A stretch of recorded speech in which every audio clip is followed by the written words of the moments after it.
నమస్కారం. తెలంగాణ రాష్ట్ర public service commission నిర్వహిస్తున్నటువంటి గ్రూప్ 1 మెయిన్స్లో భాగంగా టీశాట్ ద్వారా మనం అనేక రకాల అంశాలను చర్చించడం జరిగింది. మెయిన్స్లో ముఖ్యంగా పేపర్ 4 సెక్షన్ 3కి సంబంధించి అభివృద్ధి మరియు పర్యావరణానికి సంబంధించినటువంటి అనేక అంశాలను గతంలో చర్చించడం జరిగింది. ఈరోజు యూనిట్ 3లో ముఖ్యంగా జీవ వైవిధ్యానికి సంబంధించినటువంటి అంశాలను చర్చిస్తున్నాం. భారతదేశానికి సంబంధించి ముఖ్యంగా ఈసారి భారతదేశంలో ఉండేటువంటి ప్రత్యేకమైనటువంటి జీవ వైవిధ్యం మీద ప్రశ్న రావడానికి అవకాశం ఉంది. సో పర్యావరణ సంక్షోభానికి కారణాలు మనం చెప్పేటువంటి సందర్భాల్లో పారిశ్రామికీకరణ, పట్టణీకరణ, కాలుష్యము, గ్లోబల్ వార్మింగ్, శీతోష్ణ మార్పులు ఇట్లాంటి అనేక సంక్షోభాలను చూస్తున్న సందర్భం, అదేవిధంగా అనేక ప్రకృతి వైపరీత్యాలు కూడా పెరుగుతున్నటువంటి సందర్భంలో మనం జీవ వైవిధ్యాన్ని కాపాడుకోవాల్సినటువంటి అవసరం మీద ప్రపంచవ్యాప్తంగా చర్చ జరుగుతున్నది.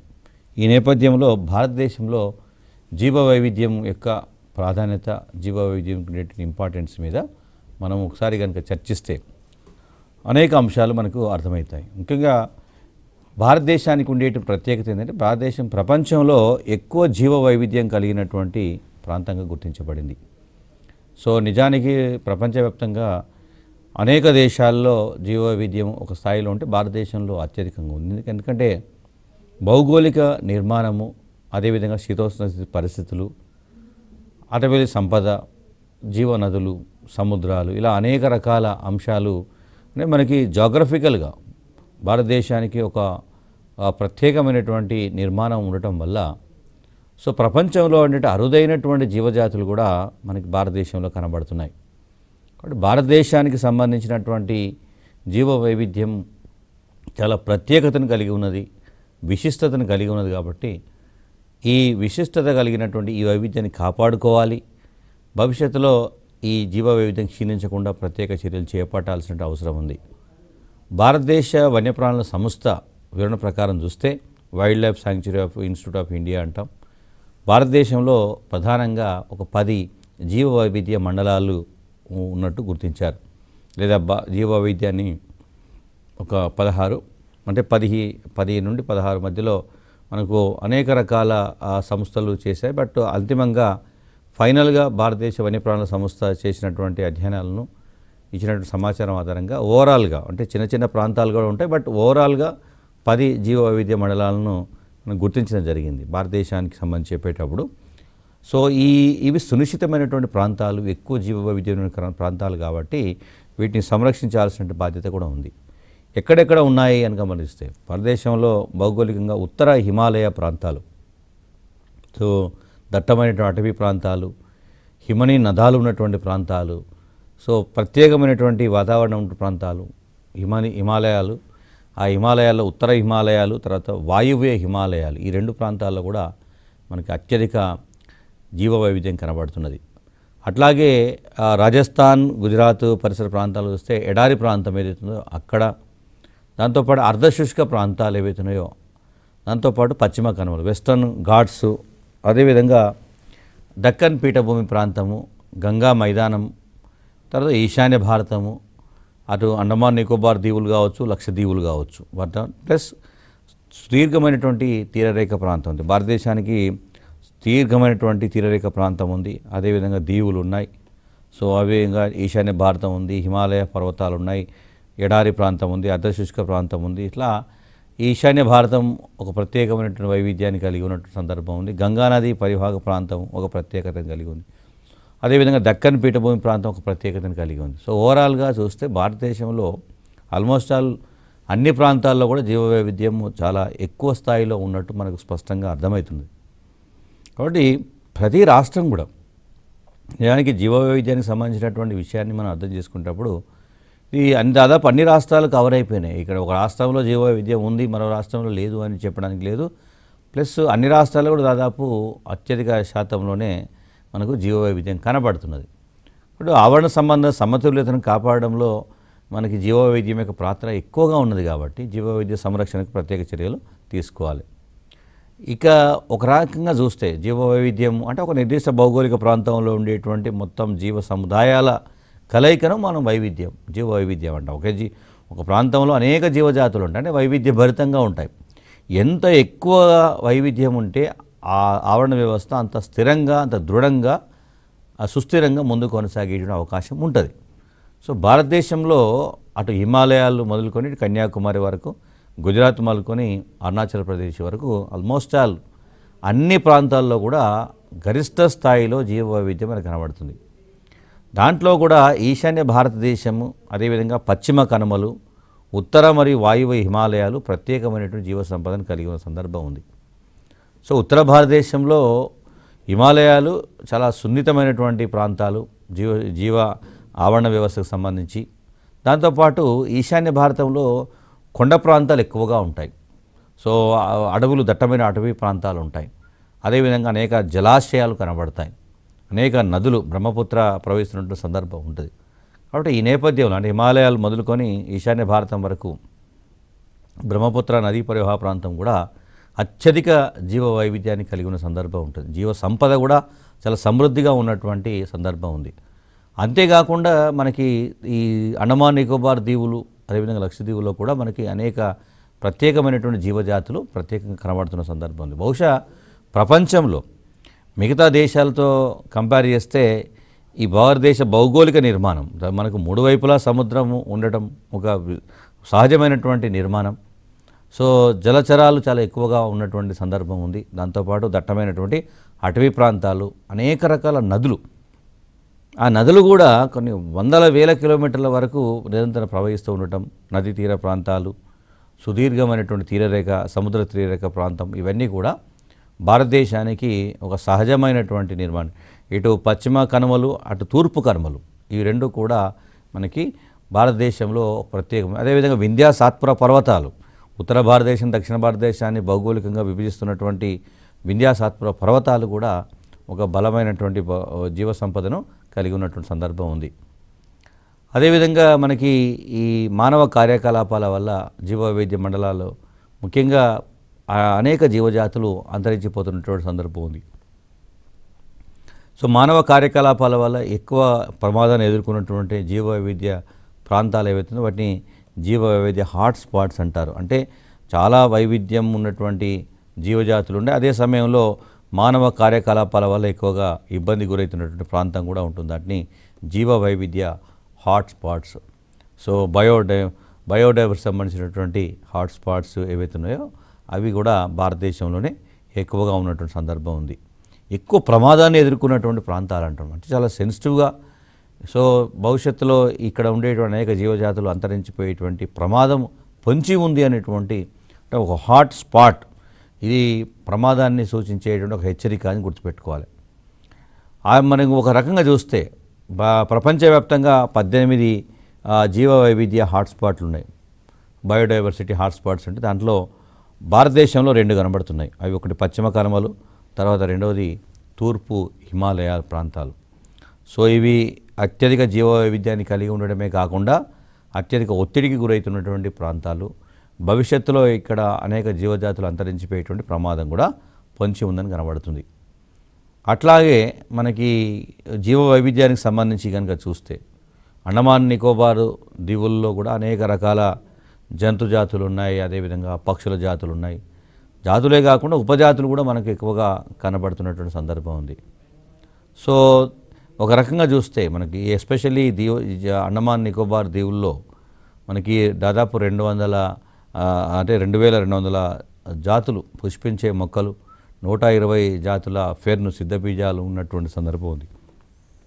సో ఫ్లవరింగ్ ప్లాంట్స్లో దాదాపు 2200 టైప్స్ ఉన్నాయి. అట్లాగే ఫెర్న్ రకానికి చెందినట్టు ఒక 120 కనబడుతున్నాయి. అంతేకాకుండా అంటే ఇక్కడ మనం గమనించాల్సింది ఏంటంటే ఇది ఫ్యాక్ట్ బేస్డ్ ఇన్ఫర్మేషన్. మనం సో ఎక్కడైతే నంబర్ ఆఫ్ స్పీసెస్ ఎక్కువగా ఉంటాయి అక్కడ దానికి సుస్థిరత ఎక్కువగా ఉంటుంది. అంటే వైవిధ్యత అనేది ఒక రకంగా, అంటే మన జీవ వైవిధ్యం గురించి మాట్లాడేటప్పుడు ఏ భౌగోళిక నిర్మాణంలోనైతే, ఏ ప్రాంతంలోనైతే వైవిధ్యం చాలా ఎక్కువగా ఉంటుందో వాటికి స్థిరత్వం ఎక్కువగా ఉంటుంది, సుస్థిరత ఎక్కువగా ఉంటుందని గుర్తుపెట్టుకోవాలి. సో ఇప్పుడు మనం చేయాల్సిన బాధ్యత కూడా ఆ స్థిరత్వాన్ని కాపాడడం. అట్లాగే మనకి భూమిపై సంచరించేటువంటి భారీ జంతువుల్లో, అంటే మొత్తం ప్రపంచవ్యాప్తంగా భూమిపై వెళ్తున్నటువంటి పెద్ద పెద్ద జంతువులు కనుక చూస్తే అవి 135 జాతులు ఉన్నాయి. ఆ 135 జాతుల్లో 85 జాతులు దాదాపు మనకి 63%, అదేవిధంగా 1500 వృక్ష జాతులు ఈశాన్య ప్రాంతంలో ఉండటం అనేది చాలా ప్రత్యేకత కలిగినటువంటి సందర్భం. అంటే అటు వృక్ష జాతులకు సంబంధించి కానీ ఇటు జంతు జాతులకు సంబంధించి కానీ బహుశా ప్రపంచంలో ఎక్కడ లేని విధంగా భారతదేశంలోనే ఇంత విస్తృత స్థాయి జీవ వైవిధ్యం కలిగి ఉండటమే ఒక గొప్ప అదృష్టంగా భావించాలి. బట్ దురదృష్టవశాత్తు వివిధ రకాల కారణాల వల్ల అనేక రకాల కారకాల వల్ల కూడా మనకి ముఖ్యంగా ఈ పారిశ్రామికీకరణ, పట్టణీకరణ, పాశ్చాత్య జీవనానికి అలవాటు పడడం, సో ఫలితంగా ఈ జీవజాతులు అరుదుగా ఈ ప్రపంచంలోనే అరుదుగా గుర్తించబడినటువంటి జీవజాతులు మనకి అంతరించిపోతున్నటువంటి భారతదేశంలో ఉండడం ఒక ముఖ్యమైనటువంటి అంశంగా భావించినప్పటికీ బట్ అవి అంతరించిపోయేటువంటి దశకు చేరుకోవడం విషాదకరమైనటువంటి అంశంగా చెప్పాలి. అట్లాగే మనకి జంతువులలో కూడా అనేక రకాల జంతువులు, ముఖ్యంగా ఉభయచరాలు, సరీసృపాలు, ఈ సరీసృపాల్లో కూడా మనకి పాములు, తర్వాత అనేక రకాల వృక్షజాతులు పశ్చిమ కనుమల్లో మనకి ఎక్కువ కనబడతాయి. ఈ వెస్ట్రన్ ఘాట్స్ అంటే పశ్చిమ కనుమలు మనకి మహారాష్ట్ర, గుజరాత్ మొదలుకొని మహారాష్ట్ర, కేరళ వరకు విస్తరించి ఉన్నటువంటి ఈ పశ్చిమ కనుమలు ఒక సహజమైనటువంటి అడ్డుగోడగా ఉండడమే కాకుండా, అంటే మనకు ఒక రక్షణ కవచంగా ఉండడమే కాకుండా అనేక జీవజాతులకు ఆశ్రయాన్ని కలిగించినటువంటి సందర్భం ఉంది. బహుశా ప్రపంచంలోనే అత్యంత అరుదైనటువంటి వృక్షజాతులు, అరుదైనటువంటి జంతు జాతులు మనకి పశ్చిమ కనుమల్లో ఎక్కువ కనబడుతున్నాయి. ముఖ్యంగా ఈ అండమాన్ నికోబార్ దీవులు కావచ్చు, లేదా గుజరాత్, తమిళనాడు, సింధు శాఖ ఈ పరిసరాల్లో ఉండేటువంటి ప్రవాల బిత్తికలు అంటాం మనం. ఇవి కోరల్ రీఫ్స్ ఏవైతున్నాయో ఇవి వైవిధ్యభరితమైనటువంటి జీవ సంపదను కలిగి సముద్రం యొక్క ఉష్ణమండల అరణ్యాలుగా మనకి పరిగణించబడుతున్న సందర్భం. ఉష్ణమండల వర్షారణ్యాలు అంటాం. సో నిజానికి ఆస్ట్రేలియా గ్రేట్ బ్యారియర్ రీఫ్ ఉంటుంది. సో ఆ తర్వాత భారతదేశానికి కూడా సుదీర్ఘమైనటువంటి తీరరేఖ పొడవు ఉండటం వల్ల సముద్రం లోపల మనకు ఒక పెద్ద నిర్మాణాలు కనబడతాయి, కవచాలలాగా నిర్మాణాలు కనబడతాయి. ఈ నిర్మాణాలు ఈ వచ్చేటువంటి అలలను ఆపేటువంటి అంటే మనకి సహజమైనటువంటి రక్షణ కవచాన్ని ఏర్పాటు చేస్తాయి. అంటే ఒక రకంగా చెప్పాలంటే భారతదేశం సుదీర్ఘమైనటువంటి తీరరేఖ ఉండడమే కాకుండా ఆ తీరరేఖ ప్రాంతంలో ఇలాంటి ప్రవాల బిత్తికలు ఉండటం ద్వారా మనకి సముద్రపు నుంచి వచ్చేటువంటి ప్రమాదాలను కొంత మనము తట్టుకోగలుగుతున్నాం. దాంతోపాటు ఇక్కడ మనకి మడ అడవులు, మ్యాంగ్రూవ్స్ కూడా దాదాపు 100 మీటర్ల వరకు మ్యాంగ్రూవ్స్ విస్తరించి ఉండటం, ఒకవైపు లోపల మనకి పగడపు దిబ్బలు లేదా ప్రవాల బిత్తికలు ఉండటం, బయట మ్యాంగ్రూవ్స్ అడవులు ఉండటం. సో ఇవన్నీ చూస్తే ఒక రకంగా భారతదేశానికి సురక్షితమైనటువంటి భౌగోళిక నిర్మాణం ఉంది అనేది మనకు స్పష్టంగా అర్థమవుతున్నటువంటి సందర్భం ఉంది. బట్ ఇలాంటి జీవ వైవిధ్యము అనేక రకాల కారణాల వల్ల క్షీణిస్తున్నది. నిజానికి జీవ వైవిధ్యం అనేది ఆవరణ వ్యవస్థ సుస్థిరతకు ప్రధానమైన ఆధారం, బేస్ అవుతుంది. బట్ ఈ ఆధారము ఎందుకు బలహీనపడుతుందని చూస్తే అనేక రకాల కారణాలు ఉన్నాయి. ఇట్లాంటి ముఖ్యమైనటువంటి సంపద, జీవ సంపద ఎందుకు క్షీణించిపోతుందని చూస్తే మౌలికమైనటువంటి కారణం ఏంటంటే పరిమితికి మించినటువంటి జనాభా. సో నిజానికి జనాభా పెరిగితే వనరులపైన, సహజ వనరులపైన ఒత్తిడి పెరుగుతుంది, సహజ వనరుల వినియోగం పెరుగుతుంది. ముఖ్యంగా విచక్షణ రహితంగా సహజ వనరులను ఎక్కువగా ఉపయోగించేటువంటి ప్రమాదం ఉంటుంది. సో కాబట్టి ఎక్కడైతే అంటే ఏ దేశాల్లోనైతే పరిమితికి మించిన జనాభా ఉంటుందో, సో జనాభా వేగవంతంగా పెరుగుతున్నదో అక్కడ ఆటోమేటిక్గా పర్యావరణం పైన ఒత్తిడి పెరుగుతుంది. ఎస్పెషల్లీ సహజ వనరులు క్షీణిస్తున్న సందర్భం ఉంది. ఇది ఒక పార్ట్ అయితే, దాంతోపాటు అనేక రకాల ఆర్థిక కార్యక్రమాలు, జనాభా పెరగడం ద్వారా ఆహార ఉత్పత్తి పెరగాలి. ఆహార ఉత్పత్తి అంటే వ్యవసాయం. సో వ్యవసాయం కోసము మనం అనేక రకాల అంటే భూములను తీసుకురావడం, లేదా అక్కడ ఉండేటువంటి అడవులను నరికివేయడం, సో అదేవిధంగా జలాశయాలను పూడ్చివేయడం, అంటే వ్యవసాయం కోసము భూమిని మనం అనుకూలంగా మార్చే ప్రయత్నంలో కూడా అక్కడ ఉండే సహజమైనటువంటి ఆవరణ వ్యవస్థను మనం మార్చేటువంటి ప్రయత్నం చేస్తాం. దాంతోపాటు అటవీ కార్యకలాపాలు, ఫారెస్ట్ యాక్టివిటీస్ కూడా కలపను సేకరించడము, పేపర్ కోసము, ఇతర పరిశ్రమల కోసము అడవులను నరికివేసే కొద్దీ అడవులపై ఆధారపడ్డటువంటి జీవ సంపద ఏదైతుందో అదంతా కూడా క్షీణించిపోతున్నది.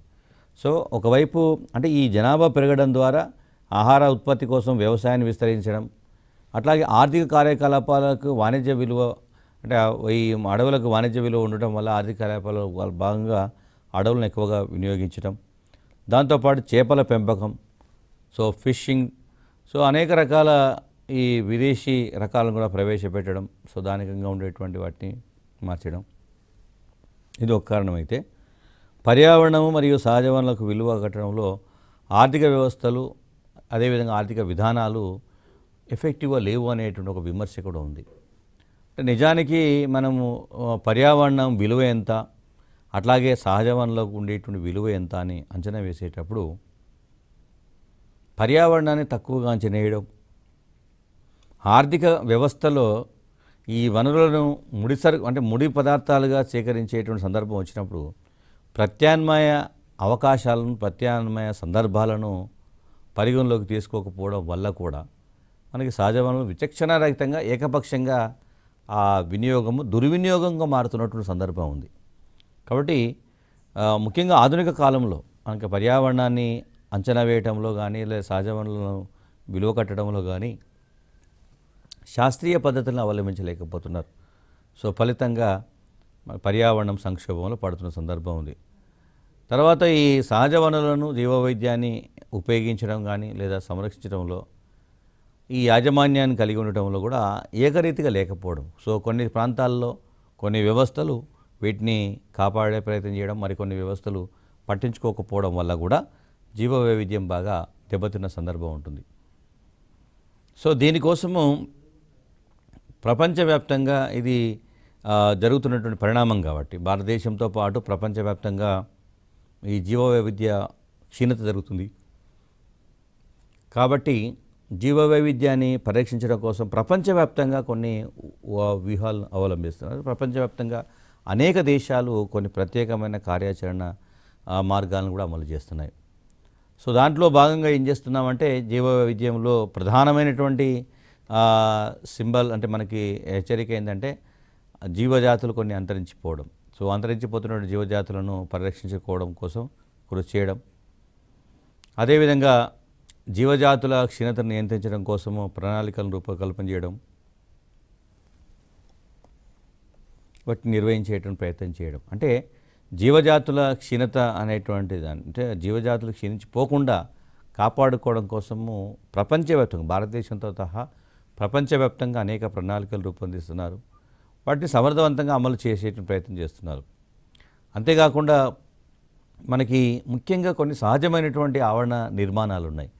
ఈ సహజమైన ఆవరణ నిర్మాణాలలో వాటిని ఆవరణ వ్యవస్థలను కాపాడే ప్రయత్నం కింది స్థాయిలో ముఖ్యంగా కొన్ని మొక్కలకు సంబంధించి గడ్డి జాతి మొక్కలు కావచ్చు, కలపనిచ్చేటువంటి మొక్కలు కావచ్చు, ఆహార పంటలు కావచ్చు, దాంతోపాటు వ్యవసాయ అనుబంధ రంగాలకు సంబంధించి చెప్పేటప్పుడు పశుగణాభివృద్ధి కావచ్చు, జంతువులు, అదేవిధంగా వాటి అటవీ రకాలు వివిధ రకాలు ఏవైతున్నాయో వాటిని సంరక్షించే ప్రయత్నం జరుగుతుంది. అయితే చాలా సందర్భాల్లో మనకి ఈ ఆధునిక కాలంలో హైబ్రిడ్ సిస్టమ్ రావడం ద్వారా సహజంగా ఉండేటువంటి రకాలకు ఆదరణ తగ్గిపోతున్నది. సో వాటికి ఉండేటువంటి ప్రాధాన్యత తగ్గిపోతున్నది కాబట్టి జీవ వైవిధ్యం క్షీణిస్తుంది. ఇప్పుడు మనం తినేటువంటి ఆహారాలకు సో మేజర్గా వరి, ప్యాడీ లేదా వీట్, గోధుమ ఇవి రెండే చూస్తున్నాం. ఒకప్పుడు మనకు చిరుధాన్యాలకి ఎక్కువ ప్రాధాన్యత ఉండేది. అనేక రకాలు అందులో సజ్జలు, జొన్నలు, రాగులు అట్లా అనేక రకాల వైవిధ్యభరితమైనటువంటి వ్యవసాయ పంటలు ఉండేవి. సో వైవిధ్యభరితం ఉంది కాబట్టి మన శరీరం కూడా అంత తట్టుకునేటువంటి సామర్థ్యం ఉండేది. ఒక రకంగా ఇప్పుడున్నటువంటి వారికి ఎక్కువ వ్యాధులు ఎందుకు వస్తున్నాయి, హాస్పిటల్స్ ఈ స్థాయిలో ఎందుకు పెరిగినాయి, ఒకప్పుడు సమాజంలో ఇవి లేకుండా ఎట్లా మానవులు జీవించారు, మనకంటే ఎక్కువ కాలం ఎట్లా జీవించారు అనే సందర్భం వచ్చినప్పుడు అప్పుడు ఆహారపు అలవాట్లు, అక్కడ ఉండే వైవిధ్యభరితమైన పంటలు రోగనిరోధక శక్తిని బాగా పెంపొందింపజేశాయి. సో ఇవి ఒక రకంగా ఇప్పుడు మనం చూస్తున్నటువంటి మానవ జీవనం అంతా కృత్రిమంగా తయారు చేసినటువంటి ఆహార ధాన్యాలపైన ఆధారపడేటువంటి దశకు చేరుకున్నాం. కాబట్టి మనకి బయట ఏదైనా ఇప్పుడు విపత్తు వచ్చినప్పుడు, మన కోవిడ్ వచ్చినప్పుడు ఎదుర్కొనేటువంటి సామర్థ్యం రెసిస్టెన్సీ పవర్ లేకపోవడం వల్ల చాలామంది చనిపోయారు. సో జీవ వైవిధ్యం యొక్క ఇంపార్టెన్స్ ఏంటి అని చెప్పేటప్పుడు ఏదో ప్రకృతిలో అలంకరణగా ఓ 4 రకాల లేదా 20 రకాల మొక్కలు కనబడటం కాదు విషయం. కానీ మానవ అవసరాలను తీర్చడంలో కూడా ఇవన్నీ ఉపయోగపడుతున్నాయి కాబట్టే మానవ శరీర తత్వము వాటికి అనుకూలంగా కొన్ని వందల సంవత్సరాల పాటు అనుసరణ చెందింది కాబట్టే మనకంటే ముందు తరాలు ఎవరైతే ఉన్నారో వాళ్ళు చాలా ఆరోగ్యవంతంగా ఎక్కువ కాలం జీవించిన సందర్భం కనబడింది. మనకి ఆరోగ్యము అనేది ప్రధానమైన అంశంగా ఇప్పుడు మారినది. బట్ దానికి ప్రధానమైనటువంటి అంశమైన అనారోగ్యం ఎందుకు వస్తుందంటే రెసిస్టెన్స్ లేకపోవడం. దానికి కారణం ఏమిటంటే మనం ఒకే రకమైన ఆహారానికి పూర్తిగా అలవాటు పడిపోవడం, అంటే వైవిధ్యభరితమైన ఆహారం అందుబాటులో లేకపోవడం. కాబట్టి అది కూడా గుర్తుపెట్టుకోవాలి. అదేవిధంగా అందువల్ల మనం దేశవాళీ రకాలు ఏవైతున్నాయో మొక్కలు కావచ్చు, జంతువుల రకాలు అవుతాయో వాటిని కాపాడుకోవాలి. వాటిని అంతర్జాతీయంగా చేసే వ్యాపారాన్ని నియంత్రించాలి. అదేవిధంగా మనకి ఈ ఆవాసాలను విభజించి జీవ వైవిధ్యం యొక్క పరిరక్షణకు ఒక కార్యాచరణ ప్రణాళికను రూపొందించాల్సి ఉంటుంది. భారతదేశానికి సంబంధించి కనుక చూస్తే భారతదేశంలో వివిధ ప్రాంతాలు మరి జీవుల్లో ఒక జీవ సంపద ఎట్లా ఉంది, ఎక్కడ ఉంది, ఎంత ఉంది, ఏ స్థాయిలో ఉంది అని ఒక ప్రత్యేకమైనటువంటి రోడ్ మ్యాప్ను రూపొందించేటువంటి ప్రయత్నం చేస్తున్నారు. అంతేకాకుండా జీవ వైవిధ్యాన్ని సంరక్షించడం కోసము ఒక ప్రత్యేకమైనటువంటి వ్యూహం, దాంట్లో ఆ వ్యూహంలో భాగంగా జాతీయ ఉద్యానవనాలు నేషనల్ పార్క్స్ కావచ్చు, లేదా శాంక్చురీస్ని వన్యప్రాణి సంరక్షణ కేంద్రాలు, బయోస్పియర్ రిజర్వులను ఏర్పాటు చేస్తున్నాము. జన్యు బ్యాంక్స్, జీన్ బ్యాంక్స్ను, అట్లాగే చిత్తడి నేలలు, వెట్లాండ్స్ అంటాము, ప్రవాల వెతికలు, కోరల్ లీవ్స్, వీటిని అనుసంధానించడం ద్వారా జీవ వైవిధ్యాన్ని పరిరక్షించేటువంటి ప్రయత్నం జరుగుతుంది. అట్లాగే ఈ జీవ వైవిధ్య క్షీణత గల ఆవాసాలు, వాటి ఎక్కడైతే జీవ వైవిధ్యం క్షీణత జరిగిందో ఆ ఆవాసాలను గుర్తించి వాటిని సహజమైనటువంటి స్థితికి అంతకుముందు ఎలా ఉందో అక్కడికి తీసుకొచ్చే విధంగా పునరుద్ధరించడం అనేది, పునర్నిర్మించడం అనేది ప్రధానమైన అంశంగా జరుగుతుంది. అట్లాగే మనకి వివిధ రకాల జంతు వృక్ష జాతులను కొన్ని సందర్భాల్లో ఇతర ప్రాంతాల్లో పెంచి మానవుల వల్ల కలిగేటువంటి ఒత్తిడిని తగ్గించే ప్రయత్నం చేస్తారు. ఇప్పుడు ఒక ప్రాంతంలో బాగా మాంసాహారాన్ని తినేటువంటి సమాజం, లేదా జంతువులను వేటాడేటువంటి సమాజం, జంతువులను హింసించేటువంటి సమాజం ఉన్నప్పుడు ఆ ప్రాంతం నుంచి ఆ జీవజాతులను వేరే ప్రాంతాన్ని తరలించి కొంతవరకు కాపాడే ప్రయత్నం చేయొచ్చు. అంతేకాకుండా కొన్ని జీవజాతులు అనేక రకాల కారణాల వల్ల అవి అంతరించేటువంటి దశకు చేరుకుంటున్నాయి. ఆ అంతరించేటువంటి దశకు చేరుకుంటున్న వాటిని గుర్తించి వారికి ప్రత్యేకమైనటువంటి రక్షణ యంత్రాంగాన్ని ఏర్పాటు చేయడమే కాకుండా అవి గతంలో ఏ విధంగా అవుతుందో ఆ విధంగా ఉండేటట్లు పునరావాసాన్ని కల్పించడం కూడా ఇందులో ముఖ్యమైన అంశంగా పెట్టుకున్నారు. అంతేకాకుండా ఇప్పుడు ఆ అరుదైనటువంటి జీవజాతికి ఒక జన్యు సంపద ఉంటుంది, జెనెటిక్ పొటెన్షియల్ ఉంటుంది. అదేవిధంగా ఆ జన్యు సంపదను కాపాడడంతో పాటు జీవ వైవిధ్య సంరక్షణ కోసము సుస్థిరమైనటువంటి పద్ధతులను ప్రోత్సహించేటువంటి ప్రయత్నం జరుగుతున్నది. సస్టైనబుల్ మెథడ్స్ ద్వారా జీవ వైవిధ్యాన్ని మనం రక్షించగలుగుతున్నాం. అట్లాగే అంతరించిపోతున్న జీవజాతులను, ముఖ్యంగా జీవజాతుల అంతర్జాతీయ వ్యాపారం ఏదైతుందో, ఇంటర్నేషనల్ ట్రేడ్ ఏదైతుందో దాన్ని రద్దు చేయడం లేదా నిషేధించడం, అట్లాగే జీవ సంపదను దుర్వినియోగం చేయడం, జీవులను హింసించడం, వీటన్నింటిని కూడా నియంత్రించడం అనేది చాలా కీలకమైన అంశం. అట్లాగే మనకి ఈ స్థానికంగా ఉండేటువంటి గిరిజనులకు కూడా పునరావాసాన్ని కల్పించడం, అడవుల సంరక్షణలో వారిని కూడా భాగస్వాములు చేయడం. మనం ఆల్రెడీ 2006లో వచ్చినటువంటి అటవీ హక్కుల చట్టం దానిలో కూడా ఈ అంశాన్ని స్పష్టంగా పేర్కొన్నారు. అట్లాగే దేశవాళీ రకాలు ఏవైతున్నాయో అవి మనకి మళ్ళీ పునరుద్ధరించాల్సినటువంటి అవసరం ఉంది అనేది గుర్తు. అంటే మొక్కలకు సంబంధించి చెప్పేటప్పుడు ఈ మొక్కల్లో వైవిధ్యత తగ్గిపోతుంది కాబట్టి మనకు ఒకే రకమైనటువంటి ఉత్పత్తులు, ఆహార ఉత్పత్తులు వెనక్కి వస్తున్నాయి. దీనికోసము అరుదైనటువంటి ఆ జాతులను కాపాడి పెంపొందింపజేయడం కోసం ఆధునిక పద్ధతులను అవలంబిస్తుంది. దాంట్లో ఈ కణజాల వర్ధనం, టిష్యూ కల్చర్ అనేది ఒక పద్ధతి ఉంది. ఒక కణాన్ని తీసుకొని కొన్ని లక్షల సంఖ్యలో మొక్కలను ఉత్పత్తి చేసేటువంటి ప్రక్రియే ఈ కణజాల వర్ధనం అంటాం. అట్లాగే బయోటెక్నాలజీ ఆధారంగా, జీవ సాంకేతికత ఆధారంగా కూడా మనం డిఎన్ఏ టెక్నాలజీని ఉపయోగించి కూడా, రీకాంబినెంట్ డిఎన్ఏ టెక్నాలజీని ఉపయోగించి కూడా మనం ముఖ్యంగా ఈ జాతుల మధ్య ప్రజలను జరిపి వాటిని పునరుద్ధరించి వాటిని పెంచేటువంటి ప్రయత్నం కూడా జరుగుతున్నది. అంతేకాకుండా ఈ ఒకే రకమైనటువంటి పంటను పండించేటువంటి విధానం ఏదైతుందో దాన్ని క్రమంగా నిరుత్సాహపరిచేటువంటి ప్రయత్నం జరుగుతున్నది.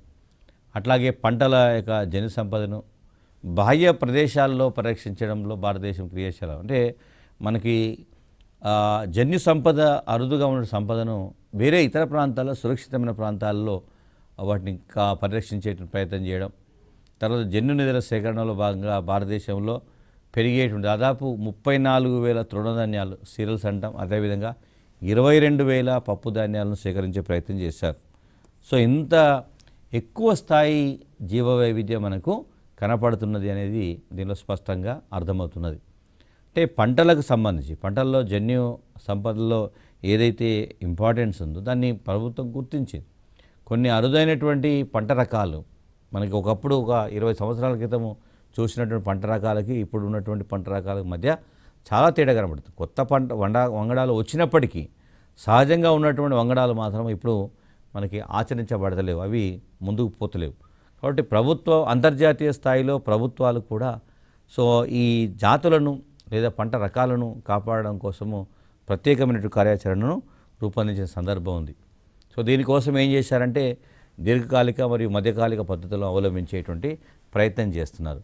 ఫర్ ఎగ్జాంపుల్ ఈ నాణ్యమైనటువంటి విత్తనాల కోసము జన్యు ప్రవర్ధన కేంద్రాల ఏర్పాటు కావచ్చు, అట్లాగే జంతు ప్రదర్శనశాలలు కానీ లేదా బొటానికల్ గార్డెన్ల అభివృద్ధి కానీ, అదేవిధంగా విత్తన జన్యు బ్యాంకుల ఏర్పాటు కావచ్చు, కణజాల వర్ధన జన్యు నిధుల ఏర్పాటు కావచ్చు, లేదంటే జంతు ప్రదర్శనశాలలో జంతువుల పునరుత్పాదన పద్ధతులను చేపట్టడం కావచ్చు, ముఖ్యంగా ఇన్విట్రో ఇన్వివో వంటి పద్ధతుల ద్వారా కూడా జన్యు సంపదను నిల్వ చేసేటువంటి ప్రయత్నం జరుగుతున్నది.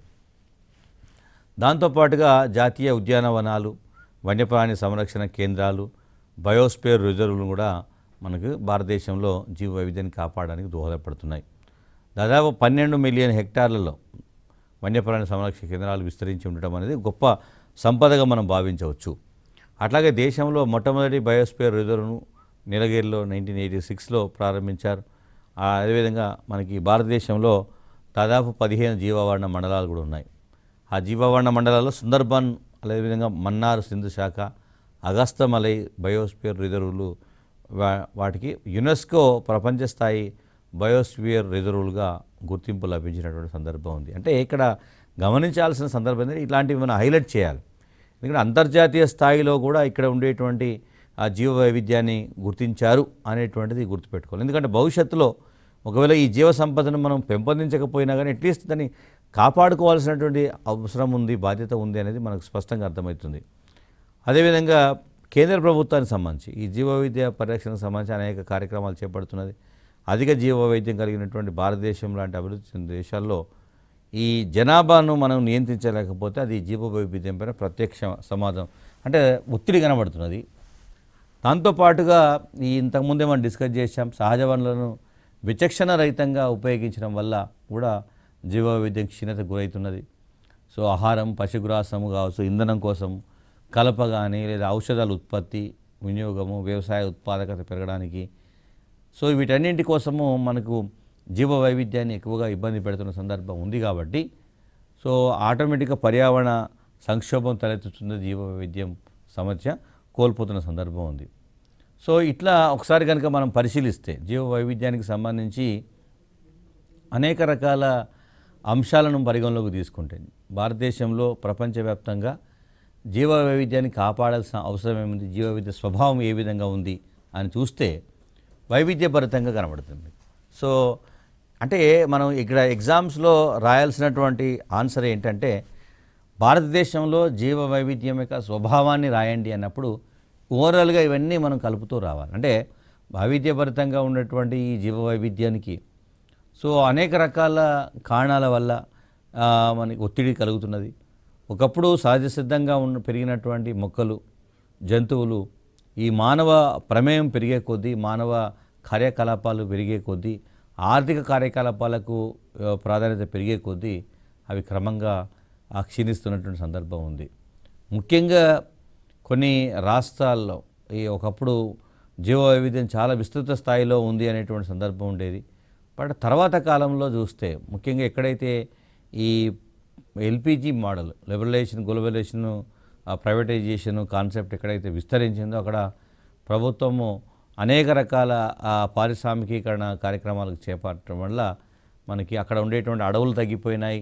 అట్లా పర్యావరణంలో సంక్షోభం తలెత్తుతున్నది. ముఖ్యంగా హైదరాబాద్ లాంటి ప్రాంతాలను కనుక చూస్తే ఇప్పుడు రియల్ ఎస్టేట్ బిజినెస్ ఎక్కువగా విస్తరించే కొద్దీ సో ఆధునిక సౌకర్యాలను కల్పించేటువంటి ఉద్దేశంలో అనేక రకాల సహజమైనటువంటి వృక్షాలను కూడా అదేవిధంగా జీవ సంపదను జలాశయాలను అనేక విధాలుగా దుర్వినియోగపరుస్తున్న సందర్భం కూడా ఉందని పర్యావరణవేత్తలు అనేక సందర్భాల్లో ఉద్యమాలు చేస్తున్నారు.